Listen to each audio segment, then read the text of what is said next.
Ya lo encendí. Tengo que encenderlo ahí. En A. ¿Sí? ¿Ya? ¿Se mueve el...? ¿Sí? Ok, hermanos.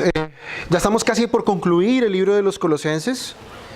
Y hemos llegado a una sección, hermanos, que hemos terminado ya, digamos, el final de la carta. Hemos terminado todo lo que es la teología, digámoslo así, que Pablo ha presentado en esta carta acerca de nuestro Señor Jesucristo. Pablo nos ha enseñado los mandamientos, las peticiones éticas de la carta. Hemos estado examinando durante ya casi 6 meses. Esta serie la empecé en diciembre. Ya estamos en julio, casi ya agosto, y no hemos terminado todavía. Llegamos a una sección, hermanos, que para muchas personas puede parecer irrelevante. Llegamos a una sección en la carta en la que nosotros podríamos pensar que no hay nada de qué aprender. O parece que es algo a lo que nosotros simplemente podríamos considerar como una simple despedida. Y la pregunta es, ¿qué podemos aprender de un saludo final de una carta del apóstol Pablo? Pero como acabo de orar, hermanos, la palabra de Dios es más que suficiente.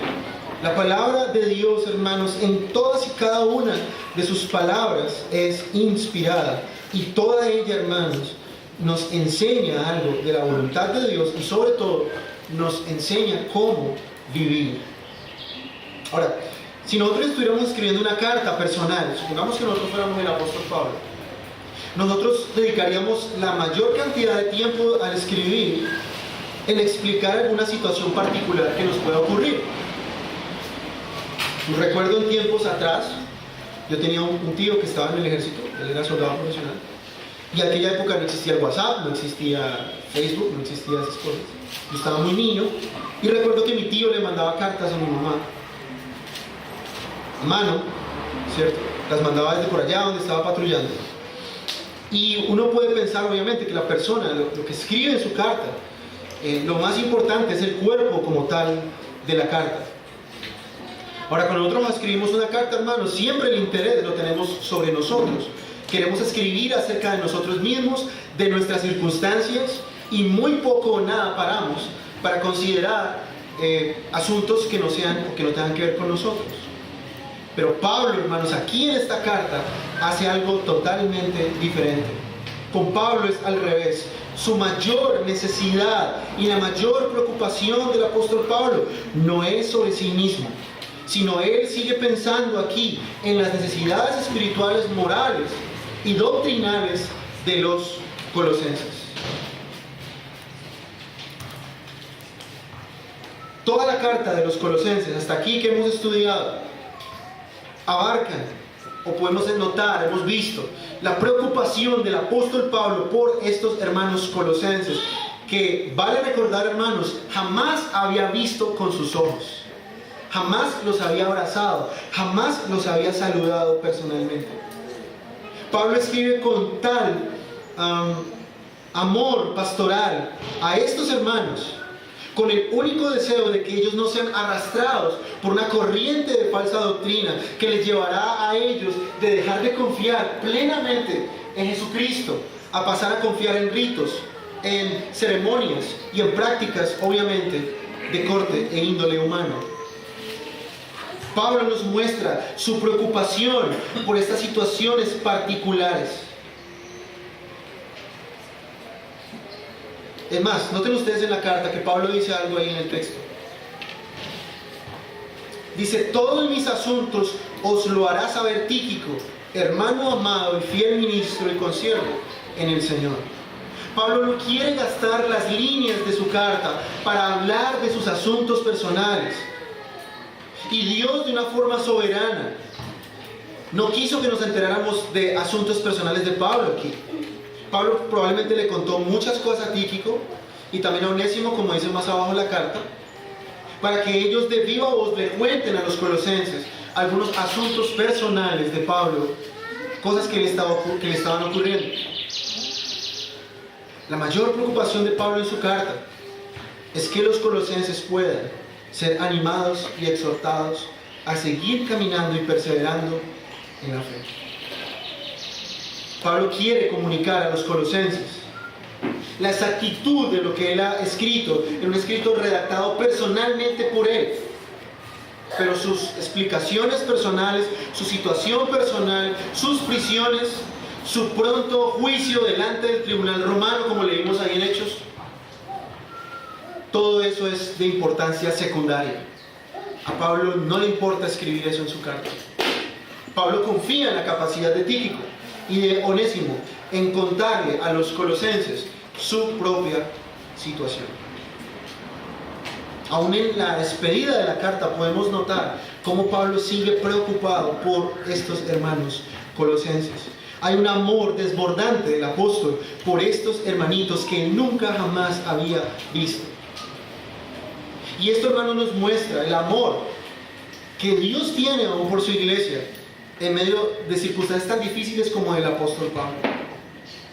Pablo, sufriendo duras cadenas, duras aflicciones, no se centra en sí mismo, sino se centra en los colosenses. Ahora, ¿qué podemos aprender de estas personas a las que Pablo escribe en la carta personalmente? Piensen por un momento, hermanos. El Espíritu Santo se tomó la molestia de poner nombres propios en la Biblia. Qué gran privilegio para estas personas, porque donde sea que esta carta sea predicada, el nombre de estos hermanos será recordado por siempre. Al igual que la mujer adúltera. Y esta mujer que secó con sus lágrimas los pies del Señor, igualmente estos hermanos, su vida y lo que Pablo dice de ellos será predicado en todos los lugares hasta que el Señor venga. Qué increíble privilegio que estos hermanos hayan tenido su nombre escrito en la Biblia. Ahora, ¿qué podemos pensar de estos hermanos? Bueno, un comentarista dice que este capítulo es algo similar al capítulo 11 de la carta a los Hebreos. Vemos en el capítulo 11 de los Hebreos cómo allí el autor plantea una cantidad de cosas y hechos heroicos y maravillosos que hacen los personajes del Antiguo Testamento. Pablo escribe aquí una especie de cuadro de honor de la fe de estos hermanos, muy similar al del capítulo 11 de Hebreos.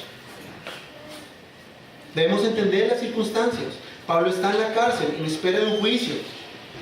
Imagínense ustedes, hermanos, personas como ellos, vinculados a un preso muy peligroso. Acabamos de leer Hechos, cómo Pablo inclusive tuvo que ser escoltado por una cantidad de gente, porque lo querían despedazar, lo querían matar.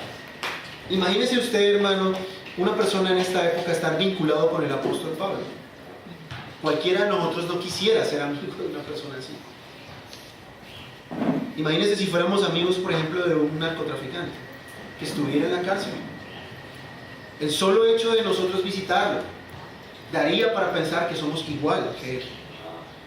Para los hermanos que son más mayores que yo, ustedes recordarán, por ejemplo, cuando Pablo Escobar estaba en la cárcel y René Higuita, el arquero de la Selección Colombia, fue y lo visitó.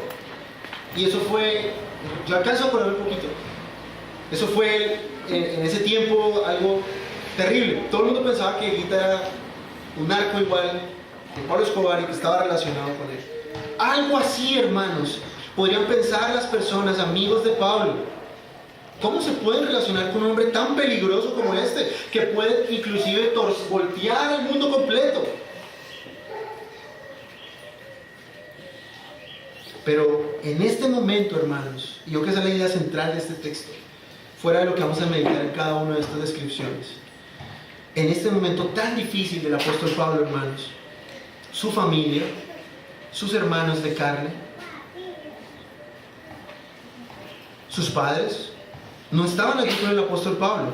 Su único consuelo en sus prisiones eran estos hermanos preciosos que estaban con él. Se requería de coraje para visitar a Pablo en la cárcel, no era fácil. No es como ir a la cárcel de Picaleña y pedir una cita e ir a entrar y ya. Era supremamente difícil de entrar allí. Y más difícil dar señales de ayuda y de compañerismo con una persona como Pablo, con la reputación que ya tenía. Así que, hermanos, el único consuelo de este apóstol son sus hermanos amados en la fe. Este texto, hermanos, cuando lo estuve meditando, me llevó a pensar en algo, hermanos. Cuán importante es la comunión entre hermanos en una iglesia local. Cuán importantes son nuestros hermanos, rodearnos de los hermanos en situaciones difíciles, pero también en situaciones buenas. Este texto me lleva a mí a pensar, hermanos, que el cuerpo de Cristo es tan precioso para el Señor, porque las palabras que usa Pablo para expresar aquí, hermanos, pueden realmente conmover a una persona. Y espero, hermanos, que puedan ustedes meditar en esta mañana en la clase de personas que servían al apóstol Pablo. Vamos a pasar de ver a Pablo, el pastor que ama a sus ovejas, a ver cómo él habla de sus ovejas. A ver cómo él habla de estos hermanos que estaban batallando junto con él en la milicia del Evangelio. Por eso Dios quiere llamar nuestra atención ahora en el final de la carta, hermanos, a la calidad de hermanos que rodeaban a Pablo, la relación que estos tenían con el apóstol y cómo el Espíritu Santo habla de ellos aquí. Noten ustedes, esto no son solo palabras de Pablo, son las palabras mismas del Espíritu Santo hablando de estos hermanos. Son cosas que debemos considerar muy seriamente, hermanos, examinar claramente y despaciosamente, para poder extraer el néctar de este texto, la savia de este texto que realmente pueda alimentar nuestra fe en esta mañana, hermanos. Entonces, ¿qué podemos aprender de esta sección? El gran amor que Dios tiene por su pueblo, el gran esfuerzo de hombres y mujeres, como veremos después, más adelante, el próximo domingo, se esfuerzan por avanzar el reino de Dios.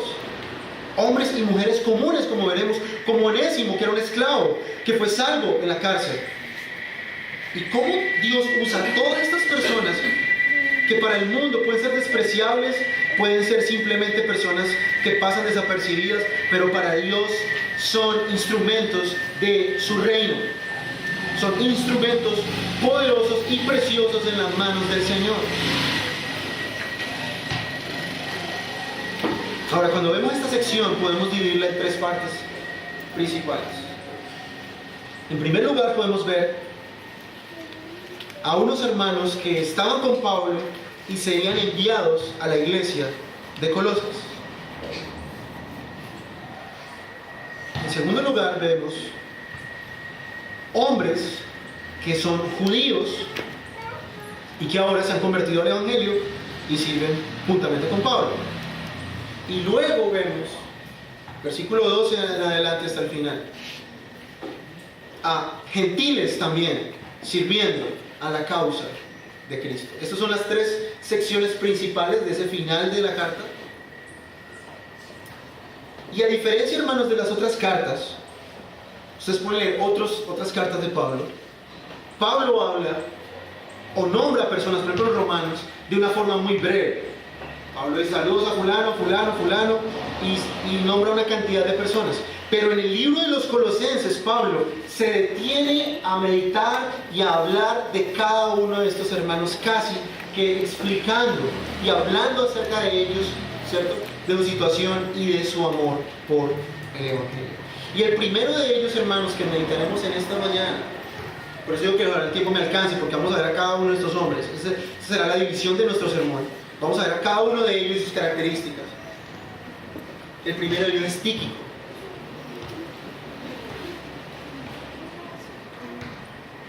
Tíquico, el mensajero de Pablo, dice: todos mis asuntos os lo hará saber Tíquico, hermano amado y fiel ministro y consiervo en el Señor. Tíquico, hermanos, lo que este nombre es muy bonito. Si ustedes consideran tener un hijo, por favor pónganle Tíquico. Es un nombre muy hermoso.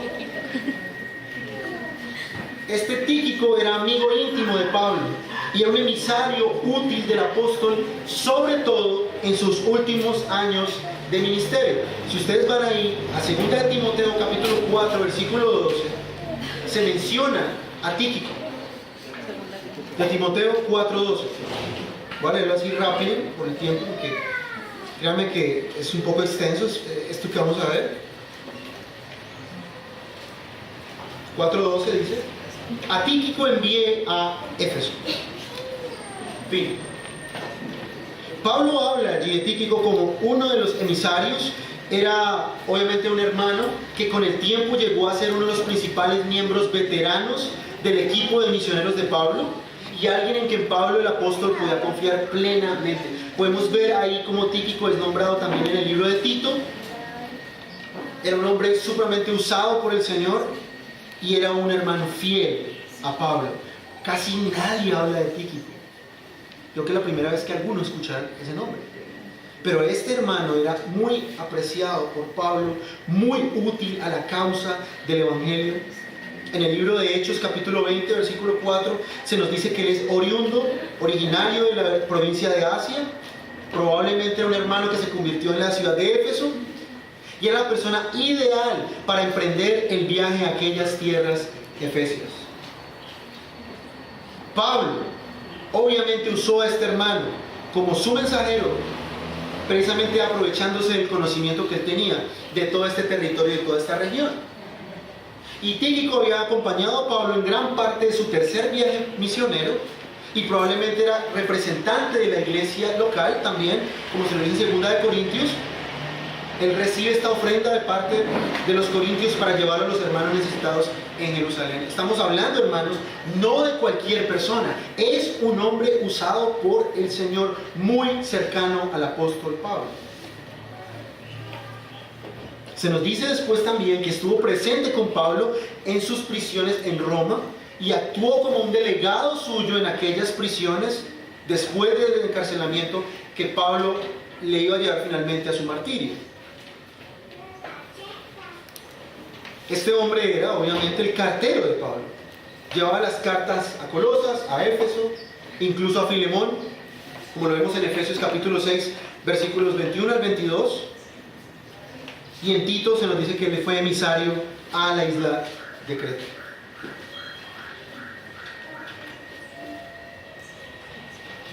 Ahora, todo esto que vemos, hermanos, acerca de este hombre, noten ustedes cómo Pablo llama a este hermano. Noten ustedes cómo Pablo, a través del Espíritu Santo, a través de Pablo, habla de este creyente, hermanos. Vamos a meditar rápidamente en cada una de estas cosas. En primer lugar, le llama hermano amado. Amado hermano. Noten ustedes, hermanos, el aprecio tan cercano que el apóstol Pablo está mostrando con estas palabras hacia este siervo del Señor. Pablo está desbordando de alegría porque los asuntos de él, sus propias penurias, su propia situación, serán llevadas fielmente por este hermano a los colosenses. Los colosenses tenían un deseo probablemente de conocer el estado de aquel apóstol que jamás habían visto, pero que sabían obviamente que a través de él ellos habían creído en Cristo. Por eso no era poca cosa que ellos pudieran enterarse a través de este siervo fiel acerca de la situación de Pablo. Ahora, en cierta manera, hermano, todo creyente es un verdadero y amado hermano.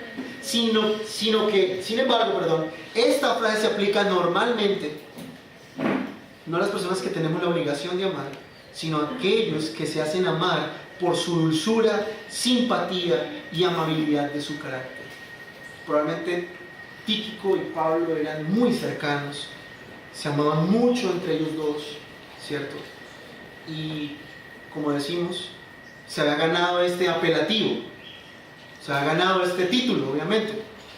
Pablo, experto en exaltar las virtudes de sus compañeros, habla realmente de él como un hermano muy cercano. Podemos ver, hermanos, que para los cristianos es necesario tener hermanos cercanos, amados, hermanos muy amados por ellos. ¿Quién iba obviamente a llevar su mensaje a Pablo, a los colosenses? ¿Quién más si el hermano más cercano, uno de los más cercanos de Pablo, como Tíquico? ¿Quién de nosotros no necesita en momentos de angustia y en momentos de aflicción la compañía de un hermano muy amado? Si Pablo lo necesitaba, mi querido hermano y hermana, nosotros también necesitamos a un Tíquico cercano, a un hermano muy amado que pueda escucharnos, que pueda ayudarnos en tiempos de aflicción. Y Pablo obviamente aquí exalta las virtudes de Tíquico, no alabándolo sin fundamento. Él no está haciendo aquí, digamos, no lo está lamiendo de cierta manera. Pablo está diciendo algo con fundamentos. Segundo, dice, fiel ministro. En segundo lugar, Tíquico es un fiel ministro, es decir, no solamente es alguien muy cercano a Pablo, que ama a Pablo y tiene una estrecha relación con el apóstol, sino que Tíquico obviamente es un ministro del Evangelio, pero no es cualquier ministro del Evangelio, es un hombre fiel al Evangelio. Su dedicación al ministerio cristiano es incuestionable. Su entrega es sacrificada a la causa de Cristo y ha sido plena y ampliamente demostrada. Pablo no tenía dudas que este hombre era un hombre fiel a la verdad de Cristo.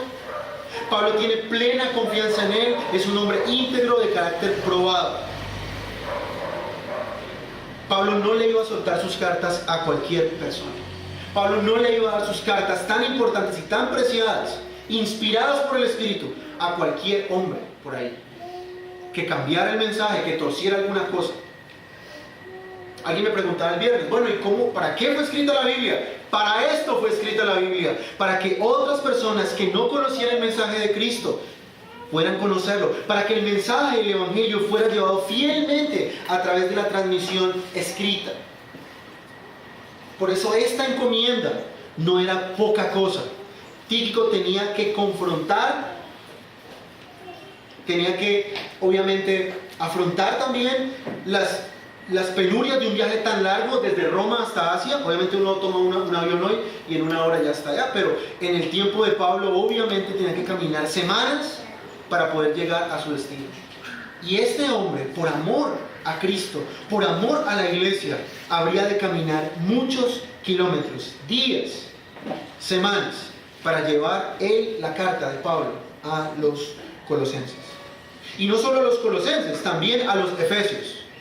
Y no solamente eso, también debía ministrar a los creyentes, debía animarles, debía predicarles el Evangelio.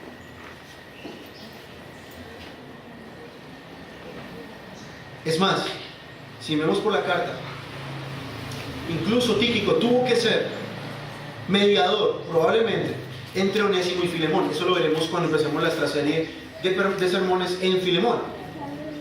Probablemente él inclusive fue el intermediario, el mediador.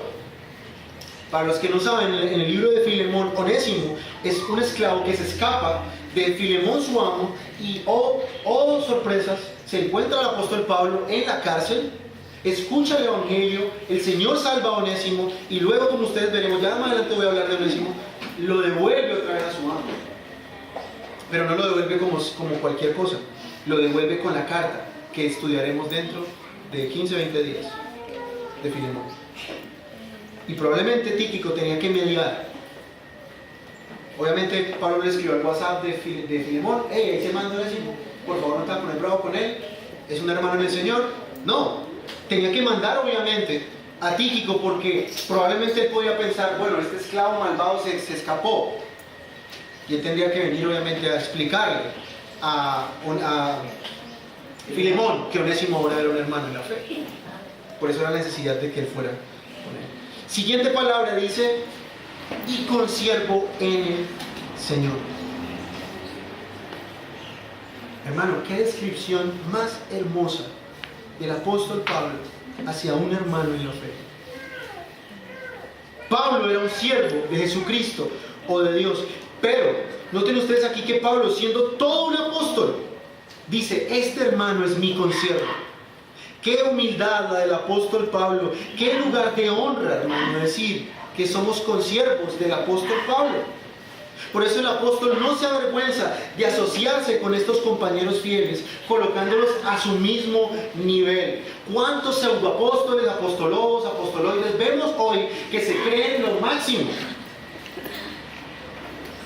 Y Pablo, un verdadero apóstol del Señor, dice de este hermano, es un consiervo amado en el Señor.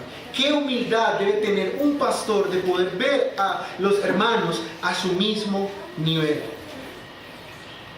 Pablo está diciendo, Él es un esclavo de Cristo juntamente conmigo. Ministramos, sufrimos, pasamos aflicciones juntos por la causa del Evangelio. Pablo no se consideraba mayor que sus hermanos, aunque tenía un llamado único al apostolado.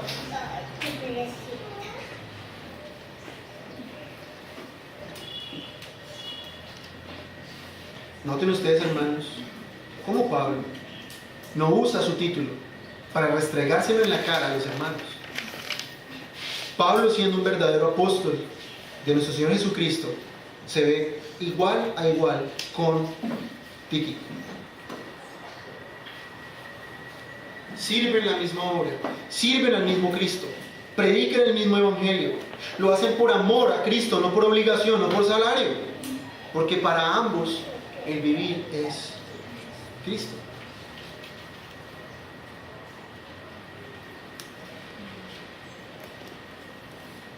Ahora, Tíquico era un hombre muy confiable. Dice el versículo 8, a quien os he enviado para esto mismo, para que conozca vuestros asuntos y consuele vuestros corazones.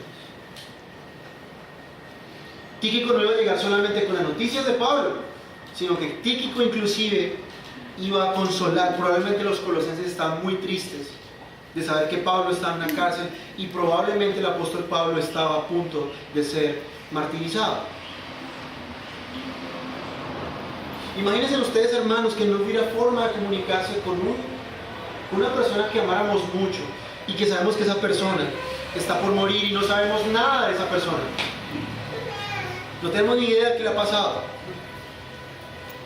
¿Qué pasaría si alguien viniera a dar noticias de esa persona tan amada por nosotros que está a punto de morir? Serían noticias hermosas. Sería para nosotros algo muy preciado. Bueno, Tíquico tenía esta función. Él debía ir y no solamente contarle los asuntos, sino consolar a los colosenses. Se nota en el texto, hermanos, que Tíquico tenía un corazón muy grande. Él sirve para fortalecer y animar a los creyentes, para confortar sus corazones. Pablo no lo mandó como un mero cartero, sino lo envía como un verdadero pastor a la iglesia de los colosenses.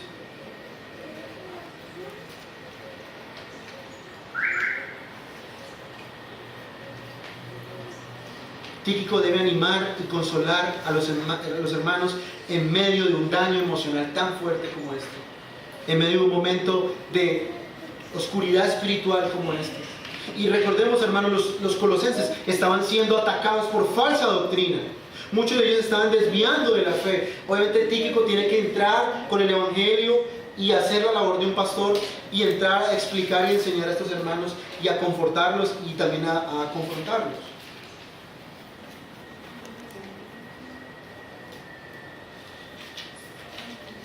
Tíquico habrá de calmar a estos hermanos en sus temores, entregar la carta y animarlos. Noten ustedes, hermanos, qué clase de personas rodeaban al apóstol Pablo. ¿Qué clase de personas, hermanos, debemos nosotros, o de qué clase de personas nosotros debemos rodearnos? Hermanos como estos, amados en el Señor, verdaderos creyentes que dan su vida por la causa del Evangelio.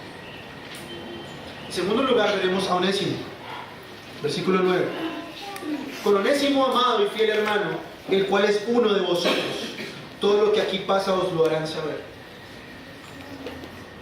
Y la manera que Pablo presenta aquí a Onésimo, un esclavo fugitivo de Filemón, no deja ninguna duda en cuanto al deseo del apóstol de defender a este nuevo hijo suyo en la fe.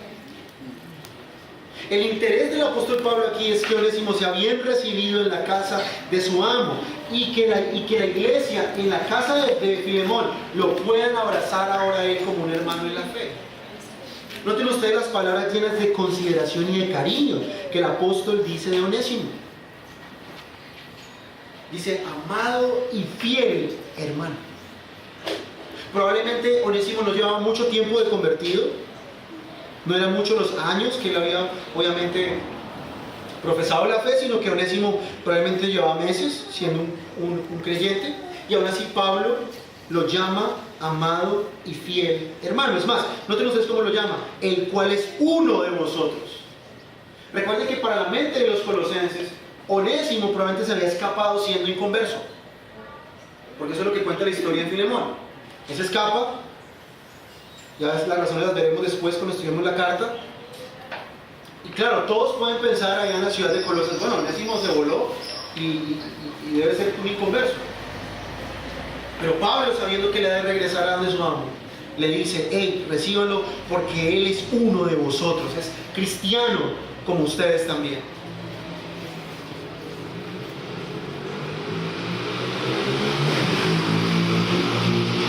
Ahora, notemos aquí que Onésimo no es un ministro del Evangelio.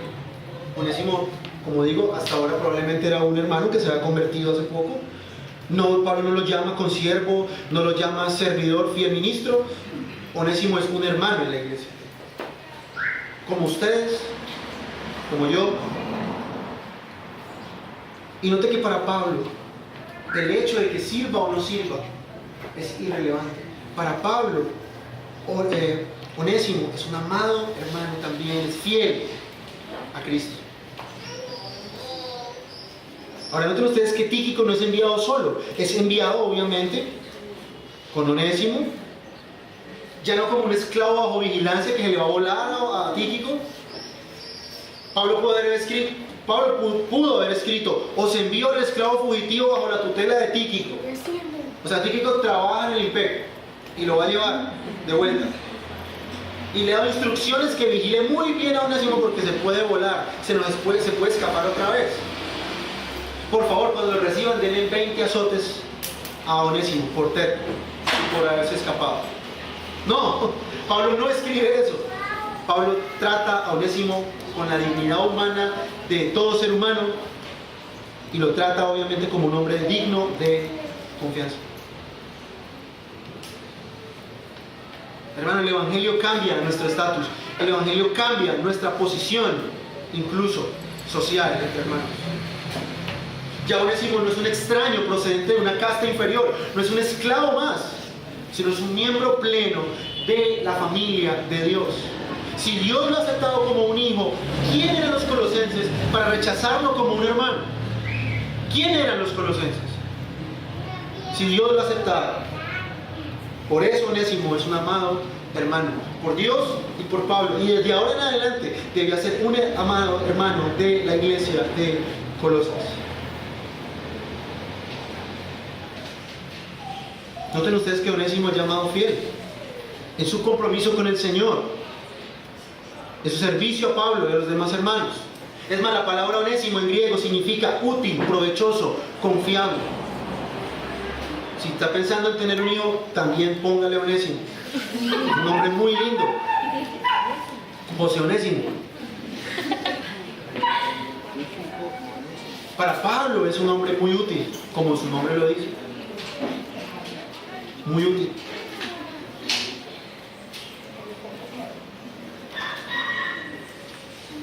¿Cómo será de fiel Onésimo que Pablo le da también la comisión de que cuente las cosas que han pasado en la cárcel?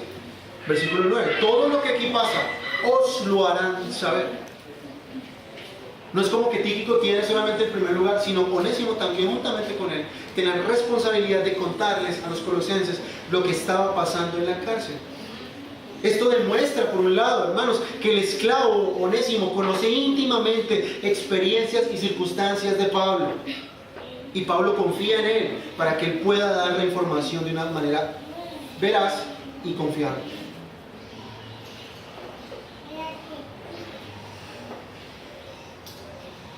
Probablemente Onésimo contaría su testimonio de conversión a los colosenses. Él les contaría cómo se encontró con el apóstol Pablo y cómo el Señor lo salvó en las prisiones. Esta carta de Filemón va a ser genial, hermanos. Estoy muy ansioso también de predicar porque hay muchos aspectos allí que veremos acerca de este asunto. Por eso es tan importante primero estudiar Colosenses para luego ver Filemón. En conclusión, es un hermano útil al Señor, amado, sirve juntamente con Pablo, conoce las condiciones de Pablo, por eso es digno de llevar también las noticias de Pablo. Luego pasamos ahora a los hermanos que eran judíos y que servían también juntamente con Pablo. Aristarco, hoy estamos en la feria de los nombres, hoy Podemos escoger de todos estos. Aristarco. Pablo ahora procede a transmitir saludos de parte de sus compañeros. Son tres: Aristarco, Marcos y Jesús el Justo. Son judíos de nacimiento. Dentro de 8 días, si Dios lo permite, veremos los otros tres: Epafras, Lucas y Demas, que son gentiles. Y esta palabra Aristarco en griego significa el mejor gobernante. Y aparece por primera vez Aristarco en la Escritura, en Hechos 19:29, en medio de un alboroto provocado por los plateros en Éfeso. La ciudad se llena de confusión allí en este relato y se precipitan al teatro, en la ciudad, arrastran a Gallo y a Aristarco, dice. Y en el texto del libro de Hechos se nos dicen algunas cosas de él. Hechos 24 y Hechos 22. Por tiempo no lo vamos a leer. Por favor, léanlo en la casa, hermanos. Se nos dice que este hombre era de Macedonia, era de Tesalónica. Este hombre estaba involucrado con la misión evangelística del apóstol Pablo, tanto así que también sufre los mismos padecimientos que Pablo. En esta ocasión sufre el objeto de la ira de los enemigos del evangelio de Cristo, ahí en el libro de Hechos. Y aun siendo judío, tuvo obviamente que soportar el rechazo de una multitud antisemita. Eso sí lo vamos a leer, Hechos 19, 33 y 34. Por eso, hermanos, es tan importante nosotros conocer el libro de Hechos, porque el libro de Hechos nos muestra mucha información acerca de otras personas también que se hablan en la Biblia.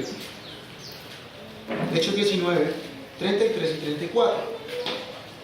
Dicen, voy a leer desde el 32. Unos pues gritaban una cosa y otros otra, porque la concurrencia estaba confusa y los más no sabían por qué se habían reunido. Y sacaron de entre la multitud a Alejandro, empujándole los judíos. Entonces Alejandro, pedido silencio con la mano, quería hablar en su defensa ante el pueblo. Pero cuando le conocieron que era judío, todos a una voz gritaron casi por 2 horas: ¡Grande es Diana de los Efesios!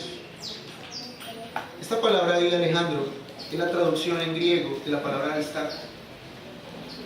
Por eso usted dice, pero ¿dónde está Aristarco? No lo veo. Es la traducción de esta palabra.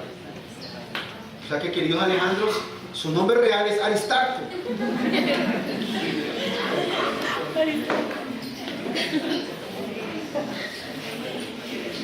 Es la traducción que se da de su nombre.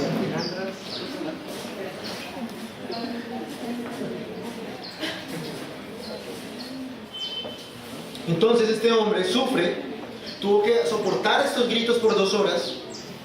Y si no hubiera sido por las palabras del secretario municipal que estaba en el libro, ahí en el relato, no se sabe cuál hubiera sido la suerte de este hermano en aquella ocasión. Por eso se le describe aquí como un compañero de viajes de Pablo. No sabemos en qué momento empezó a irse detrás de Pablo, pero lo que sí sabemos, hermanos, es que después de estar con Pablo en Éfeso, estuvo presente en el viaje de Pablo por Macedonia y por Grecia. Hechos 24 también. Por eso suponemos que entre toda esta comitiva de Pablo, estuvieron con ellos en Jerusalén también, recogiendo ofrendas de las iglesias para llevarlas, de Corinto a Jerusalén. Algunos piensan que Aristarco pudo haber sido representante de la iglesia de Tesalónica. Lo que sí sabemos, hermanos, es que después, obviamente, del encarcelamiento de Pablo, también este hermano sufrió juntamente con él.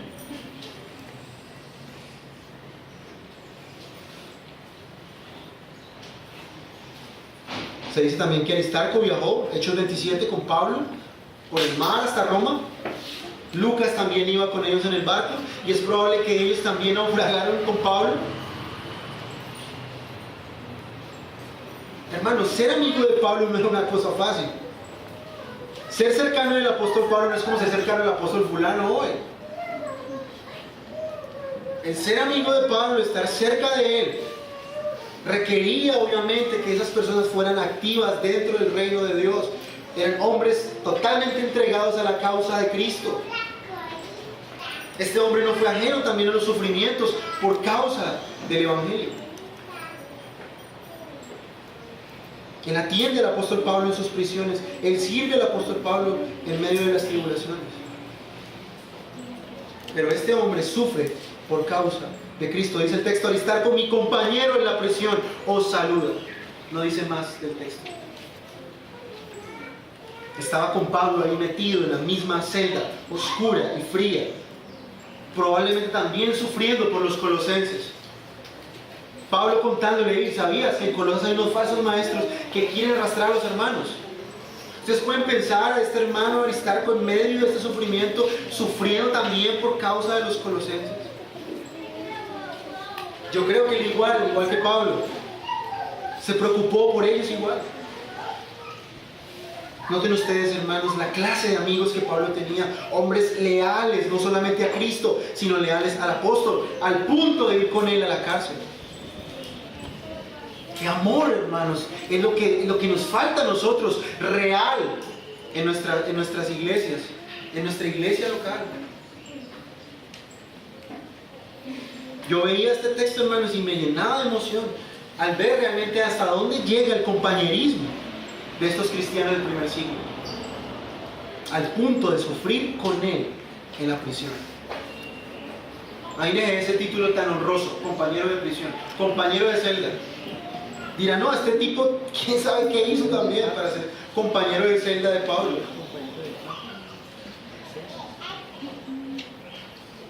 Dice un comentarista que aunque Aristarco no fue perseguido igual que Pablo, probablemente él voluntariamente quiso estar en la cárcel con Pablo.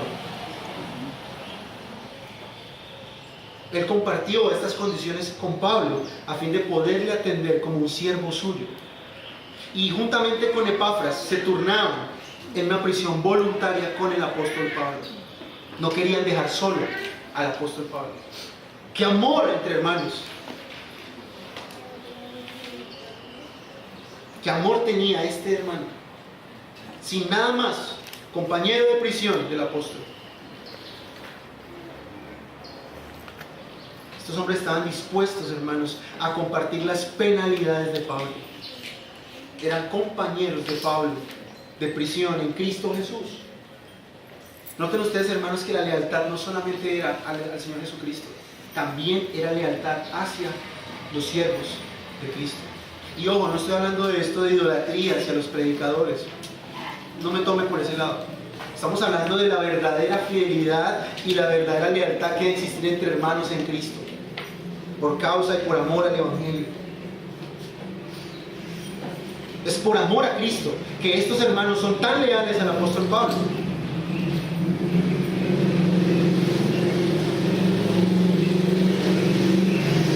Siguiente. Quiero terminar pronto. Marcos. Dice el texto, y Marcos, el sobrino de Bernabé, acerca del cual habéis recibido mandamientos, si fuere a vosotros. El segundo compañero que envía saludos es Marcos. Y aquí Pablo se ve la necesidad de añadir frases discretas, explicativas de la situación de Marcos, para que cuando él vaya a los colosenses probablemente sea aceptada su visita. Se habla de Marcos en Hechos 12:12. Había estado involucrado en el Evangelio de Jesucristo desde sus principios. La casa de María, su madre, en Jerusalén, fue el lugar de reunión de los primeros discípulos, se dice ahí en Hechos 12:12. Y la tradición de la iglesia afirma que además de ser el autor del segundo evangelio, puede haber sido el joven que huyó desnudo, se dice ahí en Marcos. Sea como sea, lo cierto es que este hombre vivía en Jerusalén cuando empezó a andar con Pablo, acompañándolo a él y a Bernabé en Antioquía, Hechos 12:25. Y también se dice que Marcos estuvo asociado con Bernabé, con Pablo y con Pedro.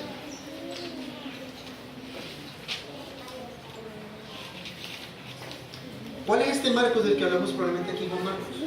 Era un hermano que se había retractado del Evangelio.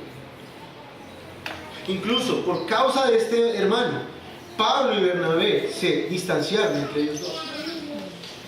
En un asunto que no pudieron arreglar Pablo y Bernabé, por causa de este hombre. Uno decía, bueno, yo creo que decía Bernabé, ya fue suficiente disciplina, el hombre se fue, nos abandonó, pero volvió, que siga con nosotros. Pablo decía, no, hay que darle más disciplina, falta más disciplina. Entonces no se pudieron poner de acuerdo entre los dos, y uno tomó para un lado y otro tomó para el otro lado.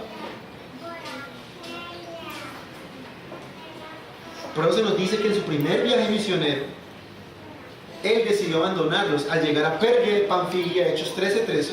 No se sabe exactamente cuáles fueron las razones por las que este hombre desertó, pero para Pablo no fueron razones justificables, sino que le hizo pensar que Marcos era desleal y cobarde y no un compañero confiable. Por eso no quiso llevar a Marcos en su segundo viaje misionero. Y como Bernabé, noten ustedes que dice que es el sobrino. Pues digo, yo tengo que poner las manos por mi sobrino. ¿Qué hizo? Se lo llevó.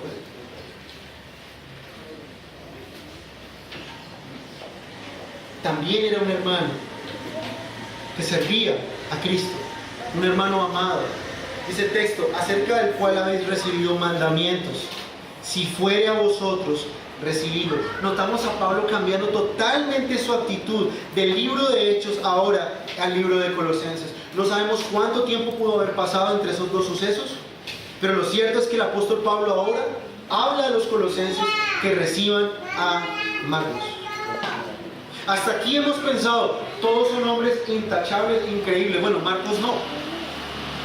Y aún así, hermanos, el Evangelio da para perdonar y poder reintegrar a aquellos hermanos que probablemente por un tiempo se apartan del Señor, pero pueden tener la nueva oportunidad de volver.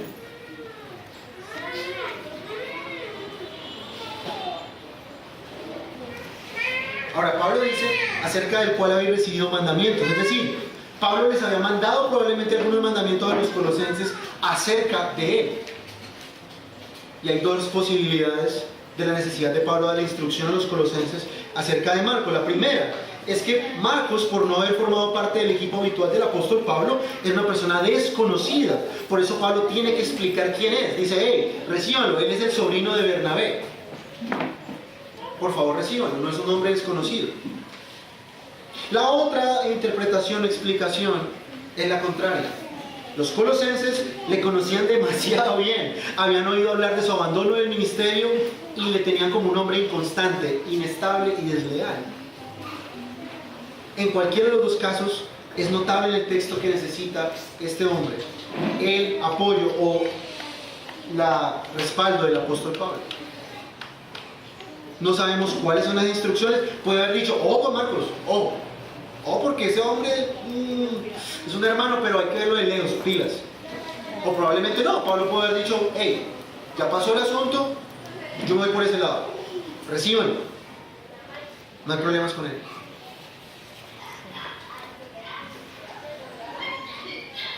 Ahora, hermanos, este texto, este versículo nos enseña algo importante. ¿Cuántos de nosotros, hermanos, no tenemos misericordia con los hermanos débiles? Pablo tuvo misericordia de este hermano que probablemente fue inestable, fue inconstante. Tan inconstante que escribió el Evangelio de Marcos. Y a veces, hermanos, nosotros somos muy duros y fuertes con los hermanos dentro de la iglesia que no ven las cosas como yo las veo, que no hacen las cosas como yo las hago, que no piensan como yo pienso, a veces porque ellos son más débiles que yo en la fe. Pero Pablo tiene misericordia de este hermano. Y a pesar de su caída, lo recomienda con los colosenses. ¿Acaso Marcos no había sido culpable de haberse devuelto? A duras penas se podía admitir que él fuera un ciudadano verdadero del reino de Dios. Pero con estas palabras Pablo lo abraza otra vez como un hijo pródigo y anima a los colosenses también a abrazar a Marcos. Probablemente su reputación no era buena.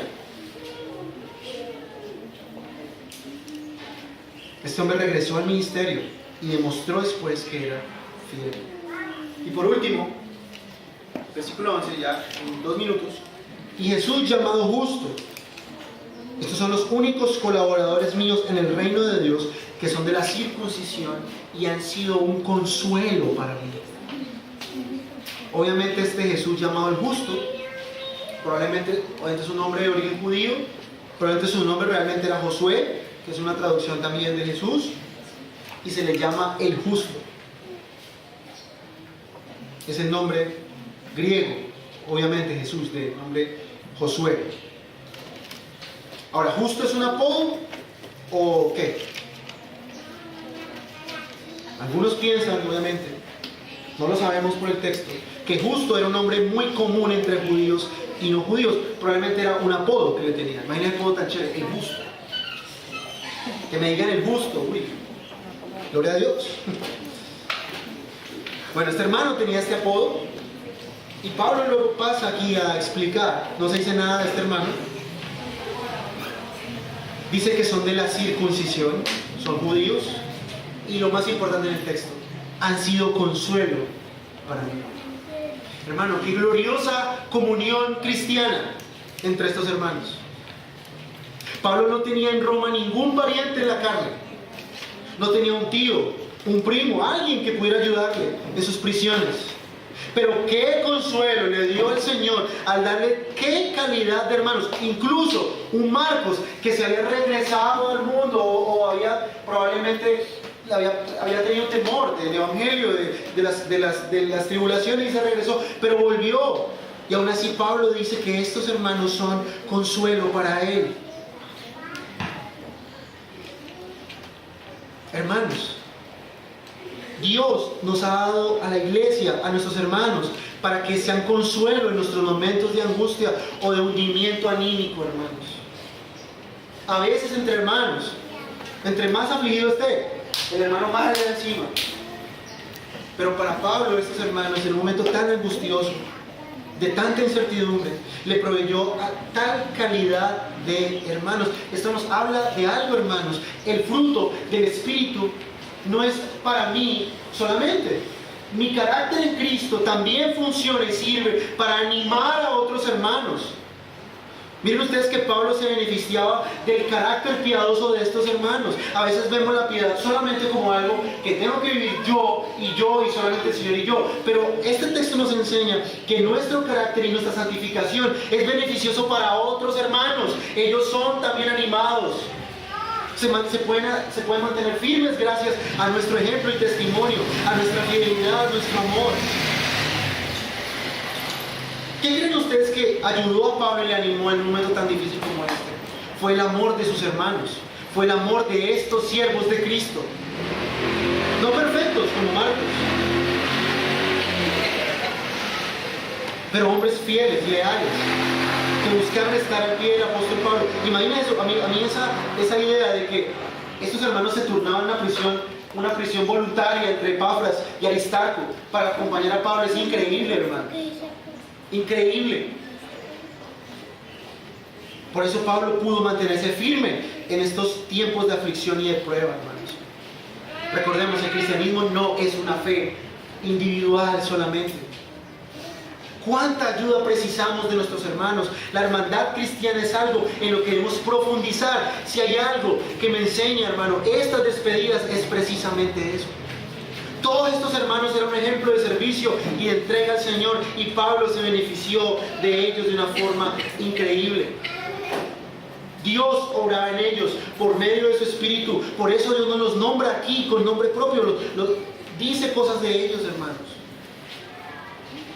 Por eso, queridos hermanos y hermanas, el fruto del Espíritu de nuestras vidas sirve para consolar a otros hermanos. A veces nos enfrascamos solo en nuestras luchas y nuestro deseo de ser más santos. Pero hermano, mi santidad y mi progreso en el Evangelio es para el beneficio de los hermanos. Hermano, anime, consuele, exhorte, dé ejemplo a otros hermanos más nuevos. En momentos difíciles, ustedes y yo somos el aliento que Dios da a una persona, a un hermano que pasa por una aflicción. Por eso Dios nos permite rodearnos, hermanos, de personas que inclusive no pensaríamos que algún día conoceríamos. Por eso la iglesia de Cristo, hermano, no la escojo yo. La iglesia de Cristo la escogió Él. Pablo, ¿cuándo se iba a imaginar que iba a tener hermanos judíos en la cárcel que le estén ayudando? Los judíos estaban buscando para matarlo. Y aún Dios se plació en salvar a unos judíos para que ahora fueran de servicio de Pablo, para su consuelo. Hermanos, no podemos seguir pensando el cristianismo como algo meramente pietista. Oh Señor, santifícame porque quiero ser más santo. Está bien, pero santifícame, Señor, para servir a mis hermanos, para serles de consuelo en momentos difíciles. Creo que ese es el centro de este texto, hermanos. Increíble texto. Increíbles, hermanos. Ese es nuestro reto en esta mañana. ¿Puede decir Dios esto de nosotros? Hermano, amado y fiel ministro. ¿Puede decir Dios de nosotros, amado y fiel? ¿Puede decir el Señor de nosotros, compañero de prisiones? Ese es nuestro reto, hermanos, de esta mañana. Que nuestro fruto, nuestro carácter, consuele a nuestros hermanos. Que podamos entender más profundamente lo que significa la hermandad, sobre todo en tiempos de tribulación. Vamos a orar.